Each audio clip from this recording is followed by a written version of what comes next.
Camilo Borner é formado em engenharia elétrica, com doutorado e mestrado em administração e MBA em finanças empresariais. É empresário na área da tecnologia e gestão educacional. Foi professor do ensino superior, graduação e pós-graduação do ensino técnico. Disputou as eleições de 2018, ficando como segundo suplente de deputado estadual também pelo Novo, e participou ativamente da estruturação do partido aqui em Canoas. Camilo tem 47 anos, é casado, pai de 3 filhas e também um casal de enteados. Candidato, boa noite ao senhor. Boa noite. Sou suplente de federal, de CS estadual. Perdão, candidato. Não, tranquilo. Essa questão desse contratempo, aproveito, inclusive, publicamente para pedir desculpas o senhor por esse tempo de aguardo. Não, que isso. A tecnologia nos dá umas pegadinhas de vez em quando, isso faz parte. Tá? Mas, Jaime, te agradeço aí o convite, tá? É um prazer estar falando contigo e com a tua audiência. Candidato, o seu tempo de 20 minutos começa a contar quando eu encerrar a primeira pergunta, que é, digamos, bem óbvia. Eu começo lhe questionando por que o senhor quer ser prefeito, de Canoas. Perfeito. Eu me filiei no Novo lá na fundação. Quando eu fiz a minha filiação, minha intenção era apenas ajudar uma plataforma política que eu considero como sendo a mais sólida, a única no Brasil baseada em princípios, valores e ideias das quais eu acredito, que são ideias baseadas aí nos preceitos da liberdade, da responsabilidade individual, da defesa da propriedade privada. E quando eu me dei por conta, quando o Novo começou o seu processo de expansão, eu percebi, assim como várias outras pessoas que estão no Novo, que nós mesmos, os filiados, somos responsáveis por participar, né, da política e fazer ela acontecer. Então, eu me engajei muito fortemente quando a gente estruturou o partido aqui no município, né, e nas discussões internas, né, eu meio que fui assim, Camilo, ou é tu ou é tu. Né? E aí eu comecei a analisar seriamente a possibilidade de disputar a eleição, que até então eu não tinha cogitado. Ninguém nunca escutou da minha boca eu dizer, meu sonho é ser prefeito. Mas, né, dentro daquela ideia que a gente tem de defender as ideias que nós temos dentro do Novo, e olhando o quadro político daqui, a gente viu que a gente tinha a condição, sim, de propor, né, ideias diferenciadas, né, para Canoas, diferente de todos os outros partidos que estão propondo. O nosso plano é único, assim, mais descolado, né, da média, e eu acho particularmente que eu sou um cara que tenho capacidade, tenho trajetória empresarial, tenho conhecimento técnico. Eu fiquei meses estudando o município de Canoas, olhando os números, verificando a estrutura administrativa, a quantidade de servidores, né, de carreira e em comissão, entendendo legislação para poder pensar a cidade de um modo diferente e fazer de Canoas uma cidade muito mais livre para que a gente possa viver, empreender, morar, né, e tudo mais. Candidato, antes da gente entrar nessas questões do plano de governo, o senhor citou a questão de 2018, quando concorreu e acabou sendo vitorioso a deputado federal, tem uma vaga na suplência. Eu queria saber do senhor o que tem mudado da eleição de 2018 da campanha, que era uma campanha muito mais corpo a corpo, próximo, para uma campanha agora em que a gente vive um distanciamento social, né? É uma eleição completamente diferente, mas, porém, para nós do Novo, a gente lá naquela época, a gente fez muita campanha virtual, até porque o Novo, dentre os partidos políticos, né, vigentes aí, que estão na política brasileira, é aquele que conta invariavelmente com a menor quantidade de recursos por conta de não utilizar dinheiro público em campanha. Então, lá em 2018, a minha campanha, apesar de eu ter percorrido o estado, foi uma eleição estadual, ela foi muito virtual. Eu fiz muita produção de vídeo, participei de muito debate online, interagia muito em redes sociais. Então, nesse aspecto, para nós até está sendo muito tranquilo, porque a gente já estava acostumado, né? E eu sou um cara de tecnologia, eu vivo tecnologia. A minha empresa, por exemplo, rapidamente se mudou para o ambiente virtual quando a gente precisou trabalhar em home office. Então, para nós até está sendo bastante tranquilo nesse aspecto. Mas é claro, a gente sente a falta do corpo a corpo, exemplo do que acontecia em 2018, e a gente não sabe muito bem quais serão os efeitos disso na campanha. Eu acho, particularmente, que o Novos tem um benefício, tá? Porque o corpo a corpo, onde a gente sabe que tem aquele toma lá da cá, entrega de favor, entrega de cesta básica, aquelas coisas da política velha que a gente está acostumado no Brasil, esse tipo de ação é que fica mais limitada, fica mais prejudicada. E como o Novo não faz isso, né, para nós até é bom que os nossos concorrentes também não o façam. Né? Então, para nós até é tranquilo nesse aspecto e eu estou encarando numa boa o fato da gente fazer uma campanha tecnológica. Certo, candidato.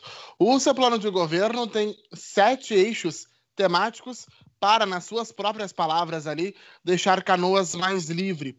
Eles falam sobre gestão, desenvolvimento econômico, saúde, educação, urbanismo, mobilidade urbana e segurança. O primeiro eixo ele é constituído de uma grande reforma na estrutura administrativa dentro da cidade. Nessa reforma, o senhor cita vender veículos da frota oficial, reduzir os cargos em comissão. Como fazer essa transformação dentro da máquina pública da cidade?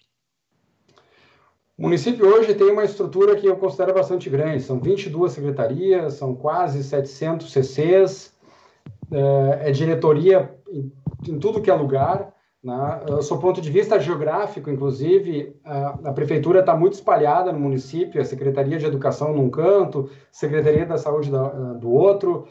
E, assim, eu administro negócios privados, tá? Eu não consigo imaginar um diretor de uma grande multinacional, por exemplo, né, tendo 150, 160 pessoas no seu gabinete, né, no seu andar. Né? E é essas coisas que a gente tem, né, na gestão pública aqui em Canoas e no Brasil inteiro, isso é uma regra. E a gente percebe isso, né, nos mandatos do Novo. Se a gente pegar, por exemplo, os mandatos do Felipe Camozado em Porto Alegre, que é vereador, do Fábio Osterman, do Giuseppe Resgo na Assembleia, do Marcel Van Hatten em Brasília, a gente percebe que todas as gestões do Novo, o Romeu Zema, né, em Minas Gerais, todas elas são muito mais enxutas. Primeiro porque o Novo utiliza a estrutura, né, pública para o seu fim, não utiliza como máquina político-partidária. As pessoas que são trazidas para trabalhar em cargos de confiança são selecionadas, né, de acordo com critérios técnicos e satisfazem aquela atividade fim. Vocês não vão ver um CC do Novo, por exemplo, fazendo campanha ou com bandeira, tá, numa esquina. Isso é normal em outros partidos, né? Então, o Novo centra o staff na atividade fim, que é o serviço público. E a gente entende que é possível, sim, né, otimizar toda a estrutura da prefeitura, os processos, fazendo com que os serviços sejam voltados para a área fim e não para a área meio. A gente tenta aprovar, por exemplo, um projeto, né, de uma obra numa secretaria, por exemplo, de obras aqui no município. Leva papel, traz, carimbo. Parece que a estrutura funciona por ela mesma. É como se fosse para justificar o tamanho que tem e o gigantismo que tem. E o Novo vai contra essa lógica. A gente entende que o governo tem que ser cada vez mais digital. A gente tem que fazer com que exista o conceito de central do cidadão. O cidadão vá lá e resolva tudo, né, numa tacada só. E a gente entende que existem algumas coisas que podem ser implementadas, que inclusive a Lei de Liberdade Econômica já trouxe. A presunção de boa-fé do cidadão, né? A premissa que ele vai fazer de forma correta e não precisa estar o governo sempre achando que ele está ludibriando, que está enganando. E a prefeitura tem muitos processos que são extremamente morosos, porque ela parte da premissa que quem vem pedir alguma coisa tem que provar que ele é ele mesmo, né? Tem que provar que aquela é a finalidade certa, tem que provar isto. Enfim, tem um sistema legal que é extremamente moroso, atravancado, né, pesado, e a gente propõe no nosso plano analisar tudo isso e enxugar, propor leis para a Câmara de Vereadores no sentido de desburocratizar, simplificar, eliminar coisas que não são necessárias, né, encaminhar uma revisão legislativa para simplesmente pegar alguns jabutis e mandar embora. Né? Não tem sentido a gente fazer com que o cara, para abrir uma empresa, por exemplo, tenha que passar por um calvário, né, levando documento e trazendo documento. Tudo tem que ser mais rápido, mais direto. e a gente quer trazer isso para a gestão pública, e isso significa que nós vamos ter que enxugar a máquina. Não tem sentido ter 700 CCs, por exemplo, espalhado em 22 secretarias. Não. Certamente o segundo eixo do seu plano de governo está grudado no primeiro, que é a questão da reforma da administração pública. Ele trata sobre a economia. Nela teve 2 pontos ali de destaque que me chamaram a atenção: a redução de impostos e a privatização das áreas disponíveis dentro do Parque Canoas de Inovação. Dentro desses assuntos, candidatos, quais são os benefícios para tanto os empresários da cidade, quanto também para nós, moradores, né, que não temos empresas, mas que buscamos empregos no município? A vantagem é muito simples de entender. Quem gera riqueza, tá, são os agentes privados, é o mercado. O governo não é gerador de riqueza. O governo, quando faz alguma coisa, ele necessariamente tem que subtrair de alguém. Ele tira dinheiro do mercado. Quando ele tira dinheiro do mercado por meio da coleta de impostos, ele tira a capacidade do mercado de realizar investimento, fazer escolhas, determinar onde determinados negócios vão ser criados. E a ideia nossa é muito simples. A gente tem que fazer com que o município colete o mínimo possível de impostos, foque nas suas atividades essenciais, para que o dinheiro fique no bolso das pessoas e que as pessoas organicamente, né, de forma natural, acabem fazendo as devidas alocações, empreendendo, né, gerando negócios, construindo uma casa. Olha só, vamos pegar, por exemplo, ITBI, que é o Imposto de Transmissão, né, de Imóveis. 3%. O cara vai construir uma casa, tá, compra um imóvel, constrói uma casa e gasta 300 mil reais. 3% são 9 mil reais. Nós estamos falando da cozinha dele. Nós estamos falando do piso da casa.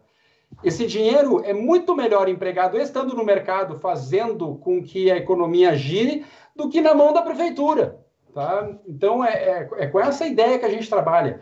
O ISSQN, hoje a gente tem algumas áreas com 5%, outras com 4%, 2,5%, 3%. Ora, se a gente cobrar o mínimo, o piso funcional, que é 2%, esse dinheiro vai estar na mão do mercado. A gente vai fazer com que as empresas daqui sejam mais competitivas e que as pessoas que estão aqui na cidade, que tomam serviços, acabem pagando menos, sobrando mais dinheiro para fazer outras coisas. É assim que se faz a economia andar. Não é fazendo com que o dinheiro vá na mão do governo, porque o governo decida de que forma investir. No caso do Parque de Inovação, hoje nós temos ali terras que são da prefeitura, né? É uma morosidade para criar um negócio, depende muito do poder político, empresas aqui só querem vir para cá se tem algum benefício. A gente entende que, se estiver na mão de privados, os privados naturalmente, né, farão escolhas que façam com que o seu investimento seja rentabilizado. E não deixamos esse tipo de decisão à mercê do poder político, como é hoje. O que a gente precisa é diminuir o tamanho, né, a força dos políticos sobre o mercado. Nós precisamos deixar o dinheiro na mão das pessoas, e é isso que está baseado no nosso plano de governo. Candidato, nosso tempo está voando, a gente ainda precisa falar de saúde, urbanismo e transporte. Na saúde, um tema bem importante e quente, no seu plano de governo, há trechos em que falam de concessão dos postos de saúde, das clínicas de saúde da família, de assistência psicossocial, os CAPs e até do bem-estar animal para organizações da sociedade civil, além de uma parceria público-privada para os hospitais de pronto-socorro e universitário. Também ainda a proposta de reestruturar a gestão das unidades de saúde. Candidato, na prática, como é que funciona essa nova gestão e essa concessão de espaços? A pergunta que a gente tem que começar fazendo é o seguinte: por que os serviços públicos são ruins? E aí eu vou ilustrar com um exemplo. Se tu és dono, Jaime, de uma clínica particular, uma clínica médica, e tu percebe que tua clínica está sendo muito demandada, tem muita procura, tem muita gente indo até lá, tu fica feliz. Agora, se tu é diretor de um equipamento público de saúde, quando tu percebe que tem fila na frente do teu negócio, tu fica triste. Isso ilustra, né, o porquê que a área pública é um fracasso, né, e a área privada é um sucesso, porque os incentivos são invertidos. Então, o que a gente tem que fazer? Realinhar os incentivos para que a área pública, né, tenha os mesmos incentivos que a área privada. O que a área privada tem? Na verdade, tu tem concorrência, tu tem livre opções para as pessoas.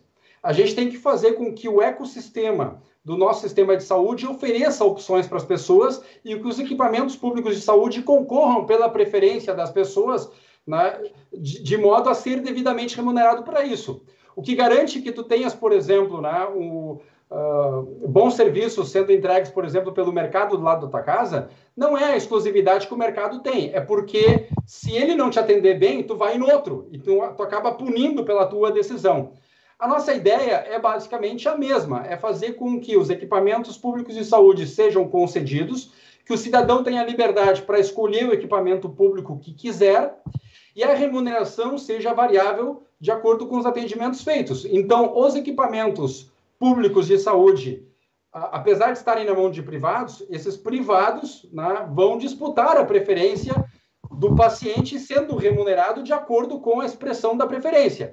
Isto vai fazer com que a UBS do lado da tua casa, por exemplo, faça a questão que tu vá lá e não fique te mandando na UPA, como acontece hoje. O cara vai na UBS e ele diz, olha, veja bem, eu acho que o teu problema é resolvido na UPA. Por quê? Porque o equipamento de saúde, ele não é premiado por atender.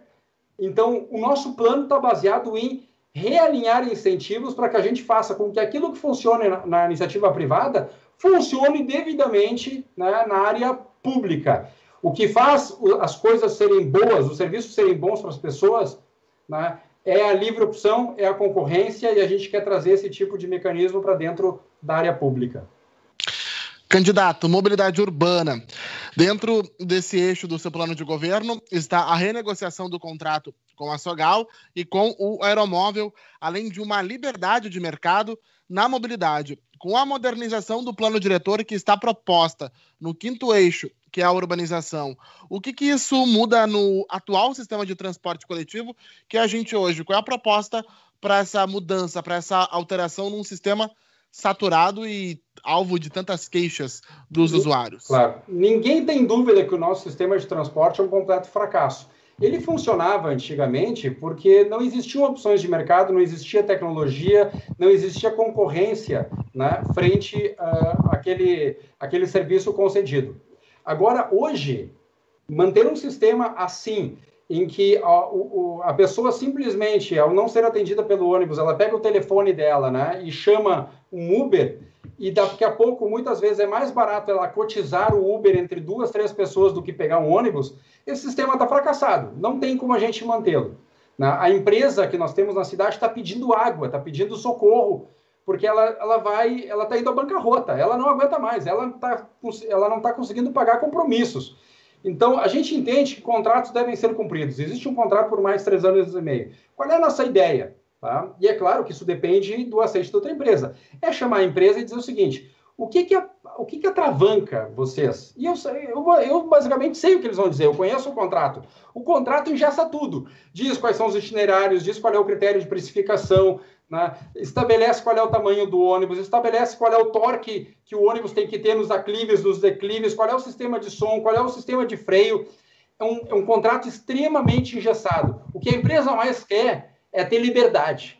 Tá? Ela poder colocar numa linha, por exemplo, que tem menos gente, colocar uma van. Né? Ela, daqui a pouco, alguma linha diminuir, né, a frequência, porque não faz sentido andar com ônibus com 5 pessoas dentro. Londres, que é Londres, tem algumas linhas que funcionam até a meia-noite. E, de fato, um ônibus que tem 2, 3 pessoas não tem por que andar. É muito mais barato chamar um transporte por aplicativo. Quando a gente subsidia o transporte para andar um ônibus com 5 pessoas, a gente está fazendo que quando o ônibus anda com 40 pessoas, essas pessoas vão ter que pagar muito mais caro. E hoje elas estão sentindo a concorrência dos transportes por aplicativos. Então, nós temos que chamar a empresa e dizer o seguinte, olha, a gente quer liberar aqui o mercado e fazer com que tu não tenha o peso da regulação no teu pescoço. Em contrapartida, tu precisa abrir mão do monopólio. Tá? A gente precisa fazer com que Canoas seja uma cidade mais aberta a empreendedores no setor de mobilidade e que concorram. O que protege o consumidor, a exemplo do que eu disse antes, é a concorrência. Não é a fiscalização, não é a boa intenção de um prefeito ou de uma Câmara de Vereadores. A gente tem que quebrar esses mitos que existem ainda na política brasileira. Candidato, a gente tem pouco menos aí, ou cerca de 1 minuto e meio. Um outro assunto importante que a gente destacou aqui é segurança. O senhor fala em PPP para a iluminação pública e concessão de gestão de parques e praças, além de uma formação continuada da Guarda Municipal. Como é que vai ser o olho do seu governo para esse setor que é muito importante?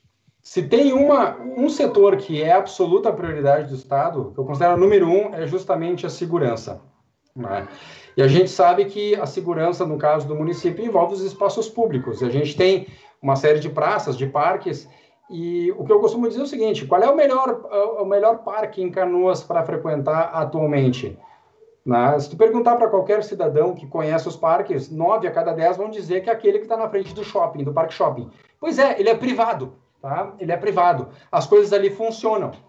E a gente tem vários espaços públicos, né, de parques e praças, que são inexplorados. A gente pode criar um sistema de concessão onde um permissionário pode explorar economicamente, colocar, por exemplo, né, algum tipo de quiosque, colocar, de repente, né, um bar, colocar alguma coisa, dando em contrapartida, né, uma infraestrutura para o local. Isso faz com que, né, exista uma maior sensação de segurança, porque as pessoas vão trafegar, vai ter alguém cuidando, né, e tudo mais. Então, a gente entende que fazer um programa de concessão e também na iluminação pública, que esse é um problema, Porto Alegre, inclusive, acabou de fazer uma PPP na iluminação pública, a gente entende que pode trazer a eficiência da iniciativa privada. Tá certo, candidato.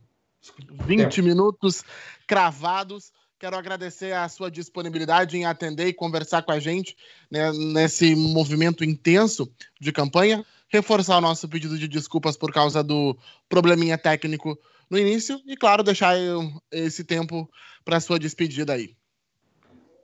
Jaime, te agradeço aí a oportunidade, né, à tua disposição para qualquer outro tipo de demanda, né, e falar com tua audiência e deixar muito claro que Canoas não tem, né, duas opções. Querem nos fazer acreditar que nós temos apenas o prefeito e o ex-prefeito. Né?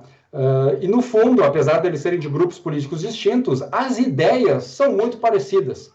E o Novo é o único que se diferencia de todos os demais. É só ler o plano de governo. Eu convido a tua audiência a baixar todos os planos de governo e fazer um paralelo entre eles para ver a diferença oceânica que existe entre o nosso plano e o plano dos demais. Eu tenho certeza que as pessoas vão entender o Novo e eu me coloco à disposição aí. Quem quiser me chamar no WhatsApp é 999-480030. É só dar um oi ali que eu converso diretamente comigo. Eu estou à disposição, né, para esclarecer as dúvidas que as pessoas tiverem. Muito obrigado, Jaime. Certo, candidato? Boa noite a você. Mais uma vez, desculpas. Lembrando que a nossa entrevista, a nossa conversa com o candidato Camilo Bórnia do Novo estará disponível dentro de instantes em agenciagbc.com. Amanhã é a vez do Capitão Nascimento do PSC. Uma ótima noite a todos. Valeu, obrigado.